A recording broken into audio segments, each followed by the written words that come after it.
Yeah, I'll react to that, sure.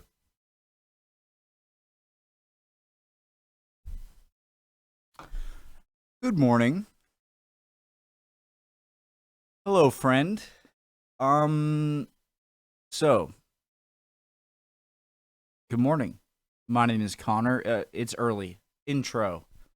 First video of the day. Gotta get revved up. Preemptive like famous Asian crowns. Useful charts. Awesome channel. I got my coffee. Took a shower. I'm ready. Go. 2 months ago, I did a video on 10 famous crowns from Europe. That you did. Well, It was very today, good. based on popular demand, I'm going to do one on 10 famous crowns from Asia. I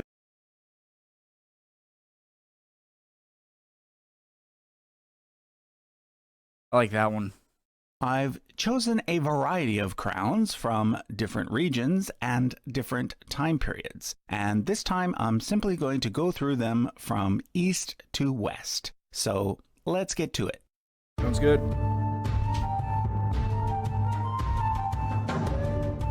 If you're not ready to learn, there's the door. Home ec is down the hall. You're in the wrong class. Phones away. The first crown I'm going to talk about isn't really a crown per se. Rather, it's a type of traditional headwear worn by the Japanese emperor. Shogun? It's called a kanmuri, and it's just one part of the elaborate male court attire called the sokotai. Nowadays, the sokotai and its female counterpart, the junihito, are rarely worn. The only time you're likely to see someone wearing the full attire is at an imperial wedding or the enthronement ceremony of a new emperor. Or a But Shinto. over the centuries, the traditional cap, the thing? kanmuri, has been worn by many different types of people. In addition to emperors and the immediate members of the imperial court, it was also worn by Shinto priests, shoguns, samurai warriors, and in certain circumstances, even everyday folk. You can see from this. I have a question about, so that's Hirohito, right? So was Hirohito, you know how like the Japanese did, all parties in the war did very awful things. The one that sticks out the most is the Holocaust. Then there's, the Nanking massacre, like rape of Nanking, Japanese stuff. Was he more of just like a figurehead, and it was more of the military that really had a goal? Because obviously the Germans and the Nazis and Hitler, he had an ideology against the people he committed genocide against. And so I wonder if the massacres and genocide committed by the Japanese, mainly in China, was a result of just military being awful, or more of a top-down thing from the emperor. Does that make sense? Warriors, and in certain circumstances, even everyday folk. You can see from this diagram that the kanmuri consists of 3 main parts, along with a hairpin. The most distinctive part is the long, flat piece that is either bent so that it drapes down the back, or made so that it sticks straight up.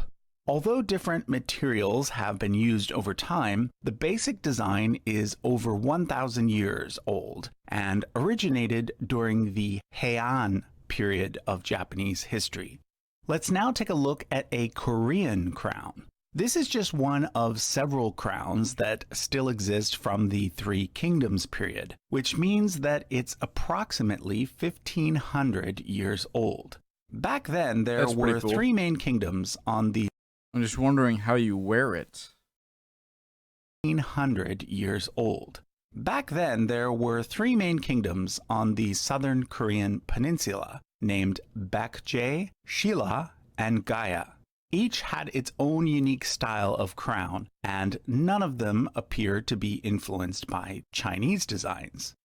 That looks like the Avatar Fire. The one Nation. I've chosen to highlight is from the kingdom of Shilla. It is known as the gold crown from the great tomb of Hwangnam. However, please note that Hwangnam is not the name of the king who wore the crown, Rather, Huangnam is simply the name of the neighborhood in the former Shilla capital city of Gyeongju, where the tomb was found. It is actually not known which king or queen it belonged to. Wake up! Okay. As the name suggests, the crown is made of solid gold, but it also has 77 pieces of jade hanging from it. In the front are 3 tridents, which could have been chosen because the trident is the Chinese letter for mountain, but this is not certain. On the sides are 2 protrusions that kind of look like antlers, and hanging from the bottom are 6 long chains called suhasik. In the same tomb, but in a different location, researchers also found a cap like this, which might have been worn underneath the main crown, or might have been a crown used separately. Either way, some experts think that the gold on the main crown was too thin to have been worn by a living monarch, and may actually have been purposefully designed as a burial crown. We now come to the dominant force in East Asia for most of history. Not thick enough. They would have wanted more gold. Is that what they're saying? We now come to the dominant force in East Asia for most of history. China.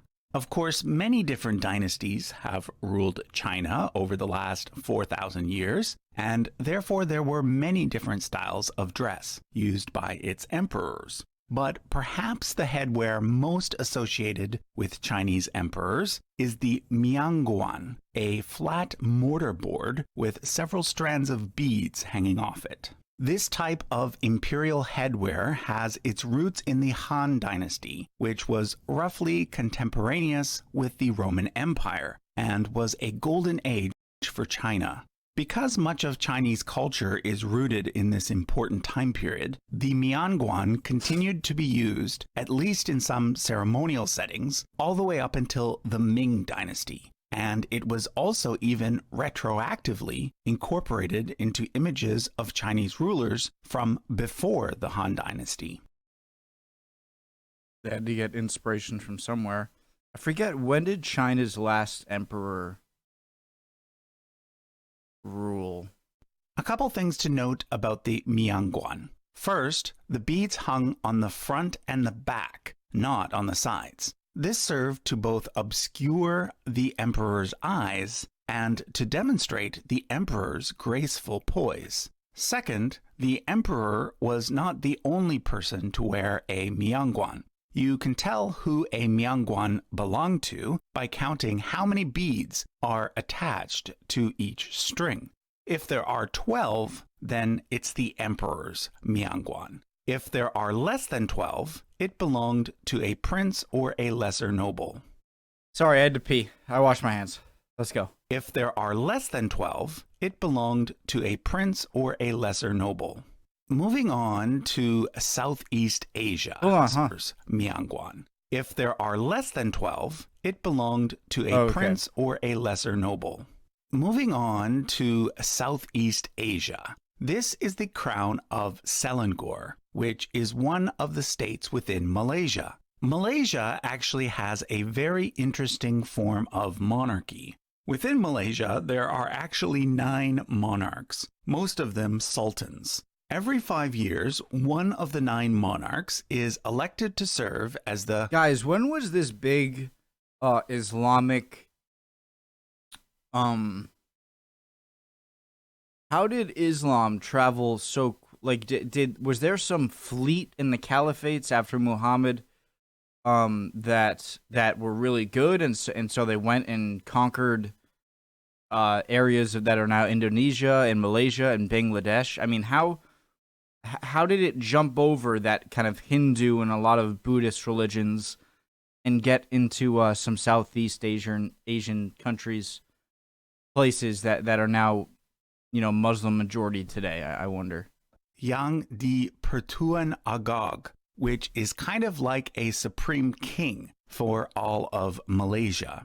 In reality, though, the voting is actually ceremonial, and the 9 monarchs usually just rotate according to an already established order. The current supreme king is Sultan Abdullah of Pahang. However, another one of the sultans in Malaysia is Sultan Sharafuddin of Selangor. Those are some cool uniforms. Selangor being the largest state in Malaysia in terms of population, and this is the official crown of Selangor. However, like most crowns, it is only worn for special occasions, such as a coronation. As you can see, it is covered with many diamonds, and its most notable feature is the feather-like protrusion on the top. You can also see that the design incorporates a crescent moon. Malaysia is a predominantly Muslim country, and of course the crescent moon is the main symbol for Islam. Another Asian country that is still a monarchy today. Maybe if one of you guys has like a video, I'd really like to know how Muslim Islam influence traveled here. Is Thailand. And Thailand has a very distinctive crown, known as the Great Crown of Victory. It has a conical shape with a very tall, pointy top. In Thailand, this type of headgear is called a mongkut, and it is also worn by performers doing traditional dances. The cone part of the Great Crown of Victory is over 2 feet tall. That's 60 centimeters, but it also has 2 side pieces that hang down over the ears. Altogether, it weighs a whopping 7 kilograms. That's over 15 pounds. The main part of the crown, which is made of gold and enamel, is about 240 years old, having been made for the first Chakri king of Thailand, Rama I. However, during the reign of Rama IV, many diamonds were added, including a huge diamond on the very top.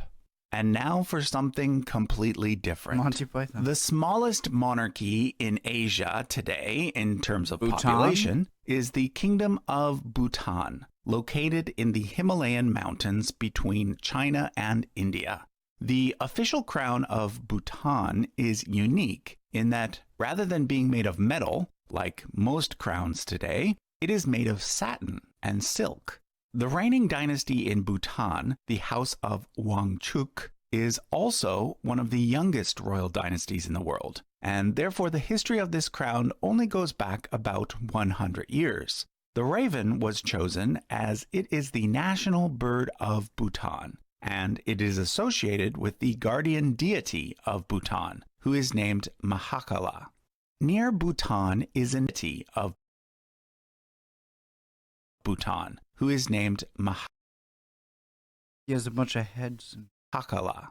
Near Bhutan is another Himalayan country known as Nepal. Today, Nepal is a federal republic, but they have one of my favorite flags. Unique. Up until 2008, it was a monarchy, and this was its crown. Damn. Unlike Bhutan's crown, it is covered in over 2,000 pearls. I like this one a lot. This was the one that stuck out to me in the beginning. Is that a real bird's head right there that they pinned into it?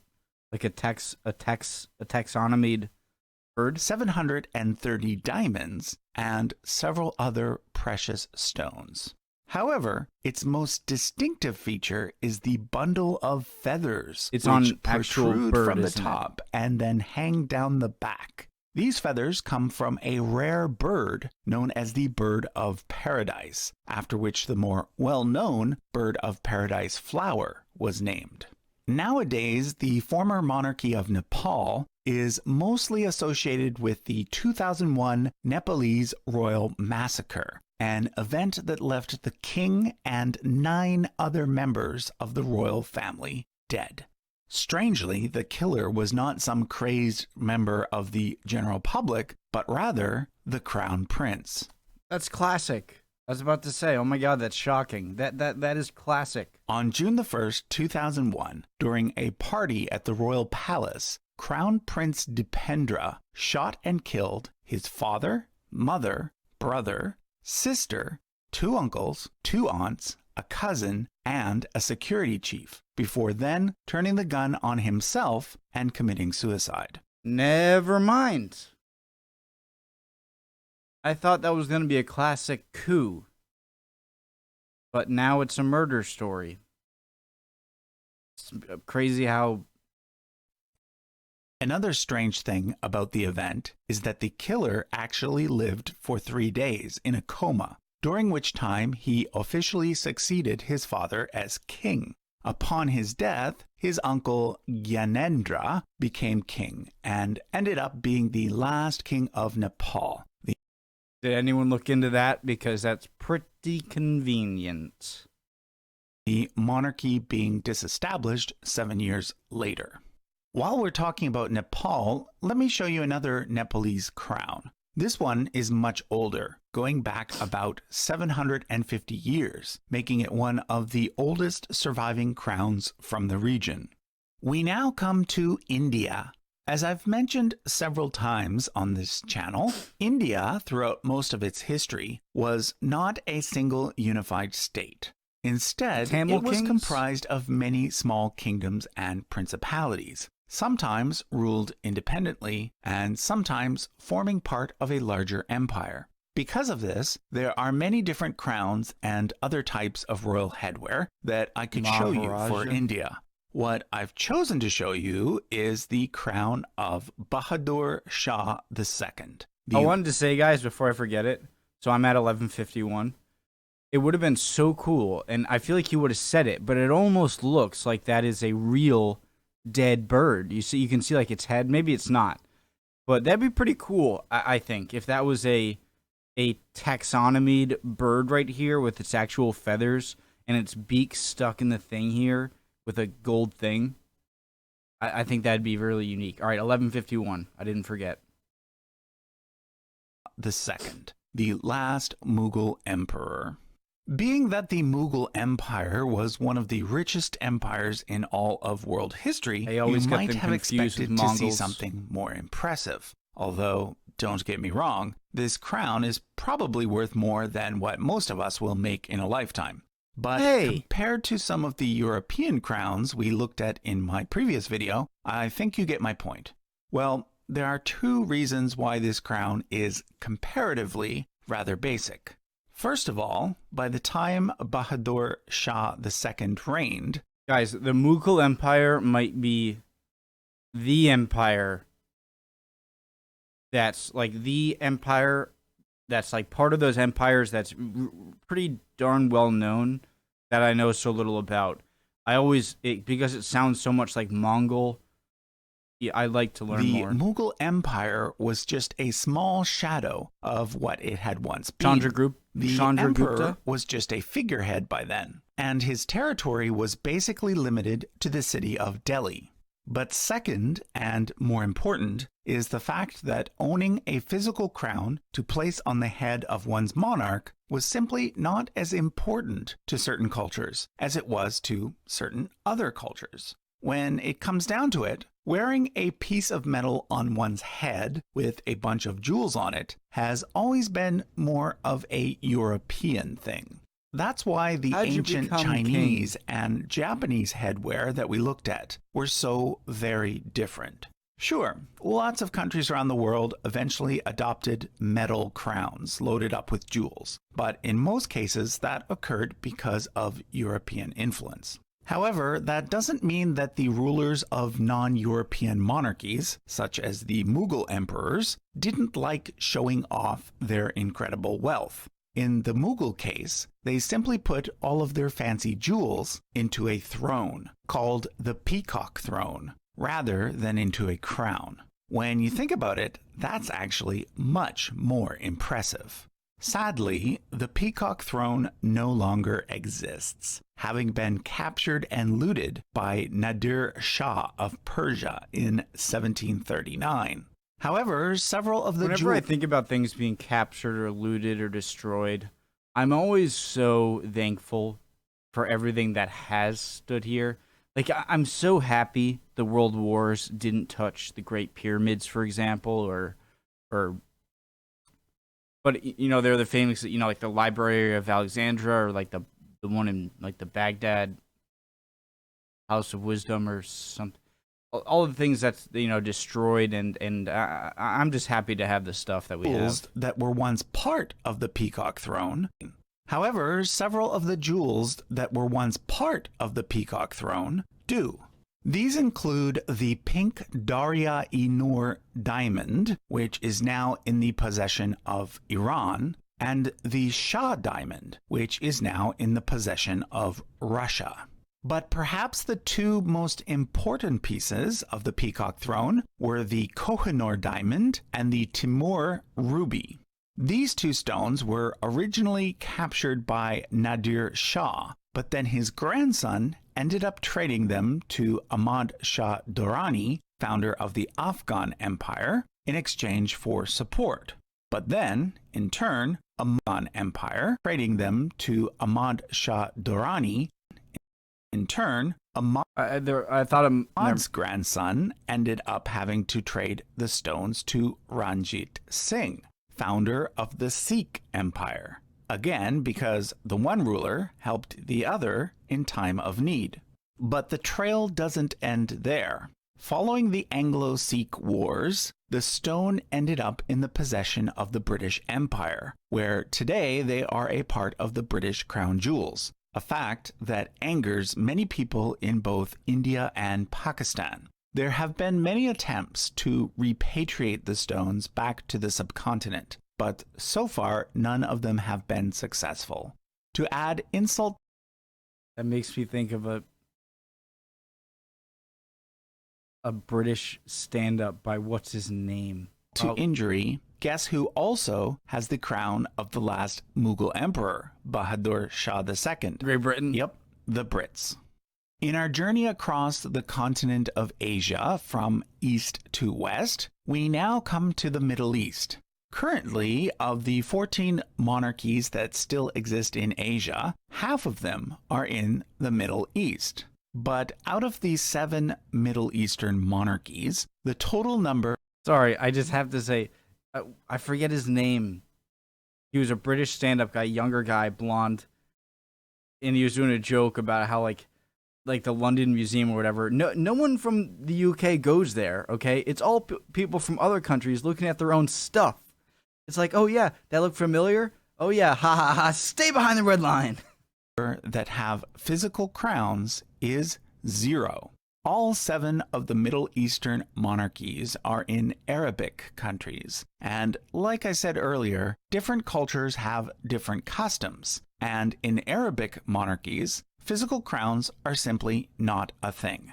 So the last 2 crowns that we're going to look at are from former Middle Eastern monarchies. The first is the Kiana crown, used by the Qajar dynasty, which ruled Iran up until 1925. How do you wear that? This impressive crown is actually made of red velvet, but is set with thousands of gems, which give it its shape. In total, there are at least 1,800 pearls, over 1,000 rubies and spinels. I don't know what it is about pearls. Like, I'm sure they're really nice and expensive, but they don't do it for me. I'm just, eh.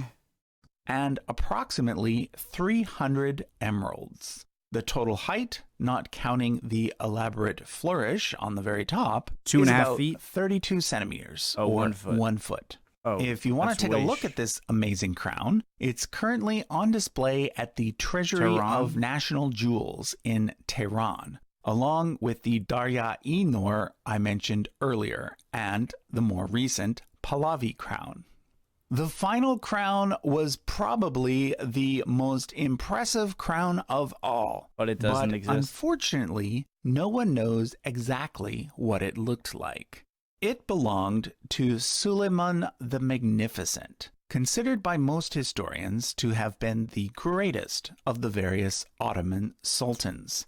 Now, as a sultan, Suleiman would have primarily worn a turban, not a crown. So it is thought that he probably had this made just to impress and intimidate the nearby Europeans. You'll notice that it's like, the guy from China's coming. All right. Oh, the guy from Europe's coming over. They like crowns over there, don't they? Bring out that really nice crown. It looks a lot like the papal tiaras worn by popes. And this is actually on purpose. Papal tiaras always have 3 levels. But as you can see, Suleiman's crown had 4. This was his way One of up. saying that he outranked everyone, even the Pope. Oh, nice hat, Pope. Okay, so that was a look Three, at some famous crowns from Asia. Yup. Let me know in the comments which one you liked the best and whether or not I left one out that you feel I should have shown. Thanks for watching. Thank you for making. Awesome video. Great channel. It's worth noting. I just started reading some. The Pope, I have the biggest crown. Sultan Suleiman, hold my onion hat. Okay, true. All right. Cool video. Hope you're all doing well. More videos coming. See you next time.